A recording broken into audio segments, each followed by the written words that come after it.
Hello, everybody, and welcome to the Sports Plug. My name is Xavier Williams, and I am your host today with the Sports Plug. Now, usually any other day, of course, we have the Sports Plug. Of course, we talk about sports. That's why you come to listen to our show and get the most up to date news that you can on sports.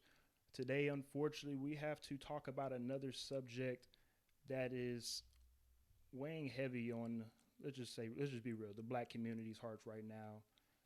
The unfortunate passing and the unfortunate timely death of George Floyd. Um, we are here today to talk about, like I said, what happened with that situation and just shed a light on it because I feel like with the platforms that we have, with this generation that we have, with podcasts, YouTube, all these different social media platforms to be able to voice your opinion on things, I just feel like it wasn't right of me not to say something, and it was hard for me. I don't want to. How can you say? I don't want to profit off of George Floyd's situation. I really didn't want to talk about it just due to I wanted to quote unquote stick to sports. But when I seen everybody from to a Stephen A. Smith or Jay Williams or anybody like that talk about it, this situation, this is obviously a situation that has crossed over to more than just a political thing or an everyday thing. This is something that, of course, is going on, unfortunately, too many times. And again, I just feel like it's something that we need to talk about and and just work with me because we have a new system now working on right now. I just wanted to show you guys the names of the people that have passed away due to being an unarmed black citizen in the United States. You'll see if you are watching on YouTube or on Facebook, you'll see the names across the ticker from Trayvon Martin to Sandra Bland to Eric Gardner. And the reason why us as black Americans have to keep bringing it up because what it seems like is that not everybody, but unfortunately, certain people in America don't feel the same way for black Americans the same way as black America do. And what I mean by that is, I know there are some people that feel this way that black people should just forget about what's going on and should just move on. But when you are on social media and you see things like this, when you see people that want to, how can you say, make an excuse for the cops, as in you see this post right here, not dead yet. I'm doing this for our police officers. The media is a baiting machine, and I'm tired of it. I'm going to speak out every time. If you don't like that, I'm sorry, but I love all people. Wake up, America. You also have another post that says, and I'm supposed to believe that he couldn't breathe with a nose like that. Hashtag false flag. Now, the reason why I bring these up and to show you what's going on is even though, of course, racism is going on in the real world every day, it's about 15 times harder online because you have a lot of, let's just call them social media punks that want to display certain things behind closed doors. So when you're on social media and you're able to create whatever profile that you want to create and go on Facebook, Twitter, Instagram, and say whatever you want to say behind closed doors, there is no accountability. So when you're able to spew out whatever you want to spew out, it's kind of, again, it's disheartening to see because we see it on an everyday basis, as in the generation that's my age and younger. So another post I just want to show you guys as well is, if you see in this picture, if you are watching on Facebook or on YouTube, white America protesting lockdown versus black Americans protesting, of course, a murder. Same state, two different results. What I will say is this: I'm not here to have a race debate. I'm not here to say, white people are bad, because they are not. Okay, the same way people feel about police officers when it comes to all police officers that aren't bad, and they are not. But what we have to understand and realize is that when it comes to justice, apparently for us as black and brown people, we probably feel like that the justice system is not equal towards other, races besides white males.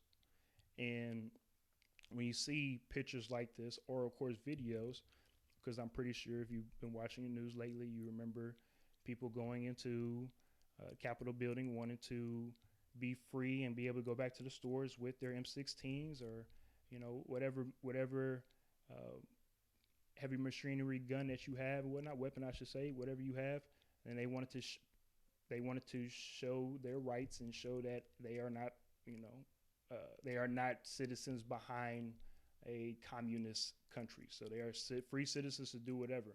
And that's 100% true. Both black, white, Hispanic, Asian, anybody that lives in the United States.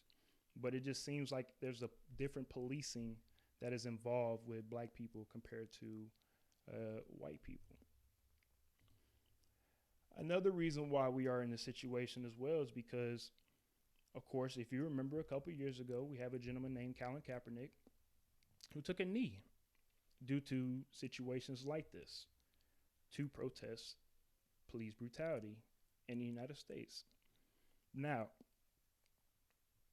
there have been a lot of reports, a lot of people that feel like he was washed up. Maybe he shouldn't. Maybe he did it in the wrong time. He disrespected the military. He did this. He did that. They tried to make it seem like. I'm sorry. They tried to push the narrative, other than the fact that what he was actually doing it for. And it's unfortunate that you have to still have people reiterate everything that Colin Kaepernick was taking a knee for. Now, here's the thing, black people, or I should say my black community, my black brothers and sisters that are out here watching. We have to understand and realize that it's made like this. And what I mean by that is the system.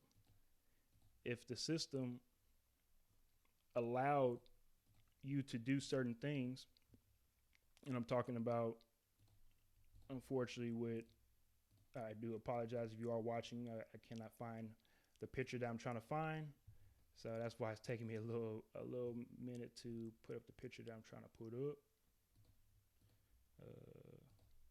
Yeah, it looks like I cannot find it right now. I do apologize about that, but yes, unfortunately, it seems like what we're doing is, with our generation, we are acknowledging everything that's going on. Of course, like Will Smith says, racism isn't getting worse; it's getting filmed. When you, again, as a black male or female that has been taught from our parents and also our grandparents, we know that there's been racism. So I apologize, going on for generation and generation. The difference between our generation and previous generations beforehand is that, unfortunately, they did not have technology to be able to film what was going on. And it's not to be able to get out of trouble or to be able to, tell on someone else. It was to save your life. I know since the 30s, there have been situations where black men have been killed just for looking at, of course, white people or white women. There have been circumstances where it was he say, she say, because they went with that person's word and they did not go with, I apologize, they don't care about that black person because at the time they were looked at as just property. And it's unfortunate, but that's just how unfortunately, the way it is in the United States of America. And again, I want you guys to understand that what happened a couple of days ago in Central Park, I want to say, Wednesday, Thursday, I apologize. I'm sorry, I don't know my days. Wednesday, I want to say the Central Park incident happened last Saturday. And the reason why the gentleman at the time was so calm and so understanding, he was an older black male. He was so calm and understanding because he understood and realized the weapon that she was spewing, which was calling the police officers and letting them know that's a black man here and he's hurting me, that was an automatic key to dispatchers to let them know, hey, we need to get cops down there because we have so-and-so being harassed by a black male. And when the cops hear that, I'm pretty sure they are ready to, you know, hey, go out and go take care of their job. And when they see, you know, again, when you hear different instances and different things that go on from a black male to a white female to a, you know, whatever, it just seems like no matter the case, unfortunately, with black people, it seems like, what did they do prior? No matter what happened with the video, what happened prior to that video leading up? You know, it's never, you know, if it was somebody being disrespectful to a police officer, like I said, that was not of color, I don't see too many people asking, well, what happened prior to? So that's what's unfortunate about situations like this, because that black man knew that if I do anything, that I could be just like George Floyd, which is unfortunate to have that type of mindset, but that's just something that we as a black individual have to go through from time to time. And I also just want to show you guys as well, George Floyd, I apologize, is from Houston, Texas, if you did not know that. He played football at Yates High School. And again, it's unfortunate that he's somebody that was right in our backyard of Houston, Texas, that he spent all of his life, you know, being an upstanding citizen. But the one time that because I don't know if you guys know the story or whatnot, but apparently he used a fake $50 bill, and apparently he was intoxicated. Well, if that's the case, I don't know about you guys, but, and I'll show you the picture right quick. I don't know about you guys, but policing like this is not really great police work.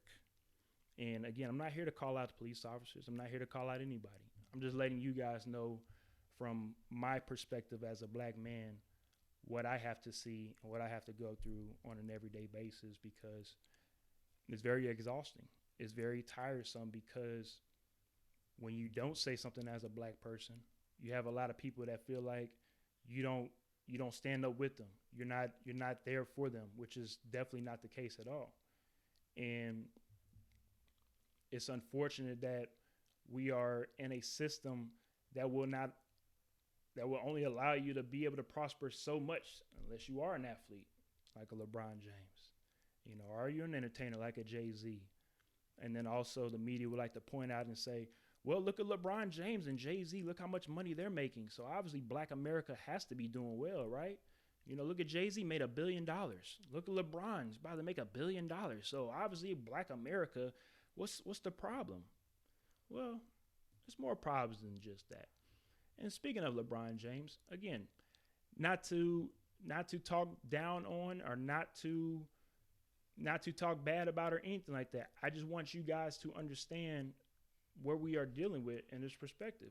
Again, if you're watching on Facebook or on YouTube, you see I have a picture of LeBron that shows "I Can't Breathe" t-shirt. Now, if you remember that, what year was that? That was in 2014. Now, if you also remember as well, I'm also about to put a little countdown. I want you guys that are paying attention to answer this question for me. You have 10 seconds to answer. In 2014, who's the president of the United States? 2, 1. All right, we are down to 0. And to answer your question, that would be President Barack Obama. Okay? So with that being said, again, I'm speaking to the black community. I need us to understand this, all right? It does not matter who is in office. I know it's going to hurt some people. I know it's really going to, it might not go well with other people that are watching this that are black, but it does not matter who's in office, okay? Bush, Trump, Obama, yo mama, they mama, it don't matter, okay? until us as a community are able to come together and understand that we need to do the same things. Shout out to the Hispanics. Shout out to the Asians. Shout out to the Arabs. They don't. Are they worried about what's going on? Do they really worry about what's going on an everyday basis? What's going on in America? I honestly doubt it. Want to know why? Because when I see Asian people and Hispanic people in different ethnic groups, they watching their own stuff. They're watching their own box that they watch their own TV shows from back in India or Korea or Africa, wherever it's at.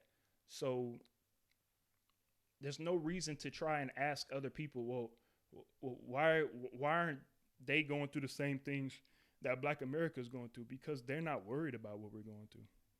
I'm just being completely honest. They're not.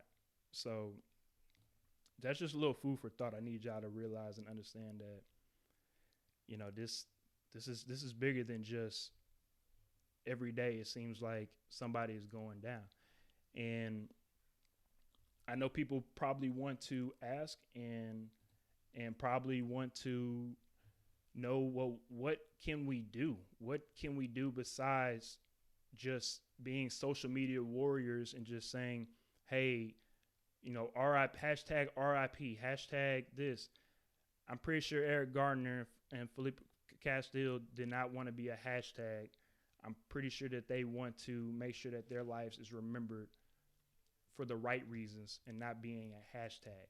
So with that being said, I have people like an Adrian Lunsford, like a Brett Reese, like a Cortez Page that are out here doing what needs to be done on a community-based level to be able to bring the community together slowly but surely, doing everything the right way and for the right reasons, and to be able to give back to your community. That's all we can do right now, baby step wise, because guess what? We've been rioting, we've been protesting, we've been doing all of these things for the last 60 years. We got a Black president. I mean, I guess if that's the pinnacle of what you want, as in Black America, to say, look, we got a Black president, that's fine. That's cool. But we need more than that. Okay? We can go get more than that. And you ask me, okay, well, X, what are we going to do? What are we going to do to be able to go get money, to be able to go put ourselves in position to be able to go win? Well, I'm happy that you guys asked, because we have people like a Jake Tyler, people like Aristotle Varner Jr., people like a Jay Morrison. Jake Tyler is the founder of Assets Before Splurging. If you want to check out his Instagram and his Facebook page, he's somebody since day one, since I've known him, since college, has talked about nothing but talked about money and making sure that you do the right things to put yourself in the right positions to be able to do whatever you want to do in life, and to be able to get your knowledge up even more on making money and making the money work for you. That's why I go to Aristotle Investments, because Aristotle is somebody that I met in the Army, and he taught himself how to learn stocks and turn his haircut money into stock money. And he's turned himself from making, let's just say, $1,000, $1,200 every 2 weeks in the Army to he's a millionaire now.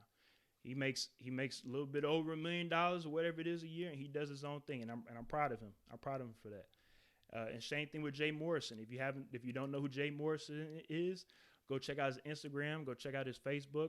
He is the founder of the Legacy Center, the Tulsa Real Estate Fund, and also he has Jay Morrison Academy that will teach you everything when it comes to finances and being able to put your money in the right places. So when I have people that will ask me and tell me, well, what's next? What do we need to do as the Black community to succeed and be great in this world? Well, again, once you're able to make the type of money that you're able to make, the cool things about making the type of money that you're able to make is that now you're able to make the moves that you want to make. So I'm gonna give you two examples of people that I know: Elandon Roberts and Russell Shepard. These are two guys that are in the NFL and use their platform to be able to give back to their communities. Elandon Roberts first with investing downtown property in Port Arthur, being able to take his money and be able to give back to his community, and also being able to put some money back in his pocket. It's a win-win for everyone. Russell Shepard, he's out here in Cyprus with Shep Boys Waste Management and being able to give back to the community by cleaning up the community and also making a profit off of it. I guess, and I'm not going to leave out the women that's out here doing things as well. Shout out to Raisha Smith and shout out to Melanie Jenkins. Raisha Smith with Every Dope Girl and also Melanie Jenkins with Well Deserved Wellness. I just wanted to make sure that our women was involved as well too, because they are out here doing big things as well. You know, it's not just men, it's not just athletes. I want everybody to understand, especially if you are black. We can't keep on making the same excuses and keep saying, well, the government's going to bail us out. Well, so-and-so is going to come and save us. So-and-so, they're not. I'm sorry to break it to you guys, but they're not. The only way that we're going to be able to do whatever we want to do in life is we have to go out there and take it. And the great thing about social media, the great thing about technology, the great thing about what we have now at our disposal with our tools, it's no more excuses, everybody. Okay? It's no more excuses. So I just want to end it off with, it's unfortunate, like I said, we have to do this, it seems like every week. But I will say this. The best way for us as a community to be able to come together and cope is to be able to, of course, remember those people and to be able to keep on pushing forward for the greater good, as in getting our black community back to where it needs to be. And that is with us as individuals, working as individuals on your ultimate goal, and then being able to come together collectively and work on an even bigger goal collectively. So those are just my 2 cents on it. Like I said, it's just one of those things where it's very heartbreaking to have to watch day in and day out. But like I said, this is America, as Charles Gambino would say, right? So welcome to the Sports Plug. We'll be back tomorrow with Jordan Briggs, and we'll be back with some sports. So I do appreciate everybody for tuning in. If you are on Facebook and on YouTube, make sure you subscribe. Make sure you like the page. Make sure you get on Anchor and also subscribe to our podcast as well. Like I said, I appreciate everything. Thank you, guys.